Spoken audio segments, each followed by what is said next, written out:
नमस्कार दर्शक बंधु चाटशाड़ी आउ एक नूतन अध्याय को आपण स्वागत करुछु। परिवेषण शुभलक्ष्मी सेनापति, कथन हिमांशु महापात्र। आज आम आलोचना करवा एक नूतन एवं आमर हिंदू धर्म संपर्कित जगतर ठाकुर प्रभु श्री जगन्नाथंकर लीला विषय रे।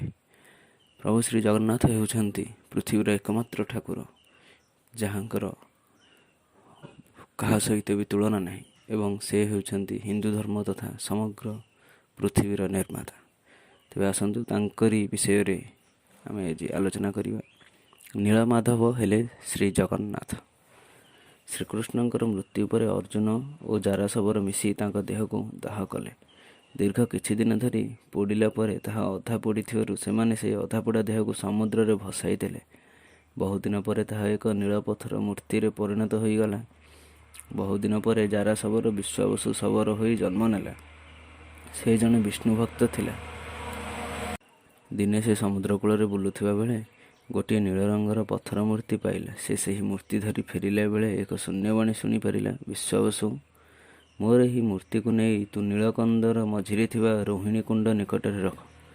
बणर फलमूल देई मते पूजा कर। मु निज देहरे सही नीलकंदर रे रहिबी। हेले एक कथा तो छड़ा आउ केही जेपरि न जानती। विश्वावसु सही मूर्ति को नीलमाधव रूपे नीलगिरी रे पूजा करिवारे लागिला।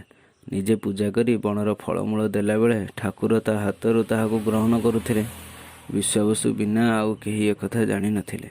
नीलमाधव नीलगिरी रे रहिबा परठारु से स्थानर महत्व बढ़िबारे लागिला। एपरिक स्वर्गर देवता माने मध्य नीलगिरी को आसी नीलमाधव को दर्शन कले। नीलमाधव रहिबा फଳରେ ସେହି ପାଖାପାଖି ଅଞ୍ଚଳରେ ବାସ କରୁଥିବା ଲୋକମାନଙ୍କର ସବୁ ପାପ ଦୂର ହୋଇଯାଉଥିଲା। ତେଣୁ ସେମାନେ ମୁକ୍ତି ପାଇ ସ୍ୱର୍ଗପୁରକୁ ଚାଲି ଯାଉଥିଲେ। ଫଳରେ ସେ ସ୍ଥାନରେ ଯମରାଜାଙ୍କର ଆଉ କୌଣସି ପ୍ରଭାବ ପଡ଼ିଲା ନାହିଁ। ତେଣୁ ଯମରାଜାଙ୍କୁ ଏକଥା ଭାରି ଅପମାନ ଲାଗିଲା।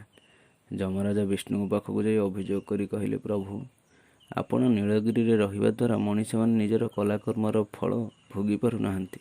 ତେଣୁ ପାପୀ ପୁଣ୍ୟବାନ ଲୋକେ ସମସ୍ତେ ମୁକ୍ତି ପାଇଯାଉଛନ୍ତି। ଯମରାଜାଙ୍କର ଏକଥାରେ ବିଷ୍ଣୁ ହଁ କହିଲେ। ତାପରେ ସେ ଯମରାଜାଙ୍କୁ କହିଲେ, ମୁଁ ଆଉ ନୀଳମାଧବ ରୂପରେ ରହିବି ନାହିଁ। ଦାରୁ ବ୍ରହ୍ମ ରୂପରେ ବୌଦ୍ଧ ଅବତାର ଗ୍ରହଣ କରିବି। ଯେଉଁମାନେ ମୋତେ ଠିକ୍ ଭାବରେ ଭକ୍ତି କରିବେ ସେହିମାନେ ମୋର ଭକ୍ତ ହେବେ। ତାଙ୍କୁ ଆଉ ଯମର ଡର ରହିବ ନାହିଁ। ସେମାନେ ମୁକ୍ତି ଲାଭ କରିବେ। ପରବର୍ତ୍ତୀ ସମୟରେ ବିଦ୍ୟାପତି ନୀଳଗିରିରେ ନୀଳମାଧବଙ୍କୁ ଠାବ କରିଥିଲେ। ହେଲେ ଇନ୍ଦ୍ରଦ୍ୟୁମ୍ନ ରାଜା ଏ ଖବର ପାଇ ସେଠାକୁ ଯିବାବେଳେ ସେଠାରୁ ନୀଳମାଧବ ମୂର୍ତ୍ତି କେଉଁଆଡ଼େ ଚାଲି ଯାଇଥିଲେ। ରାଜା ଇନ୍ଦ୍ରଦ୍ୟୁମ୍ନଙ୍କୁ ଶୂନ୍ୟବାଣୀ ହେଲା, ହେ ରାଜା ଇନ୍ଦ୍ରଦ୍ୟୁମ୍ନ, ତୁମେ ଆଉ ମୋତେ ନୀଳମାଧବ ଭାବରେ ପାଇବ ନାହିଁ। ଏଠାରେ 1,000 ଅଶ୍ୱମେଧ ଯଜ୍ଞ କଲେ ମୁଁ ଦାରୁ ରୂପରେ ଦେଖାଦେବି। ଇନ୍ଦ୍ରଦ୍ୟୁମ୍ନ ନାରଦଙ୍କର ପରାମର୍ଶରେ ଯଜ୍ଞ କରାଇଲେ। ତାପରେ ସେ ଚକ୍ରତୀର୍ଥ ନିକଟରୁ ଏକ ଦାରୁ ପାଇଲେ। ସେହି ଦାରୁରୁ ବିଶ୍ୱକର୍ମା ନିଜେ ବଢ଼େଇ ବେଶରେ 3 ମୂର୍ତ୍ତି ତିଆରି କରିଲେ। ଶେଷରେ ନୀଳମାଧବରୁ ଦାରୁ ବ୍ରହ୍ମ ଜଗନ୍ନାଥ ରୂପରେ ଶ୍ରୀମନ୍ଦିରରେ ପୂଜା ପାଇବାରେ ଲାଗିଲେ। ତେବେ ଏହା ଥିଲା ଜଗନ୍ନାଥଙ୍କର ଏକ ଲୀଳା। ଯଦି ଆପଣମାନଙ୍କୁ ଭିଡ଼ିଓଟି ଭଲ ଲାଗିଥାଏ ତେବେ ଆପଣମାନେ ଏହାକୁ ଲାଇକ୍ କରନ୍ତୁ, ସେୟାର କରନ୍ତୁ ଏବଂ ସବସ୍କ୍ରାଇବ୍ କରନ୍ତୁ ଆହୁରି ଏମିତି ଅନେକ ଭିଡ଼ିଓ ଦେଖିବା ପାଇଁ। ଧନ୍ୟବାଦ।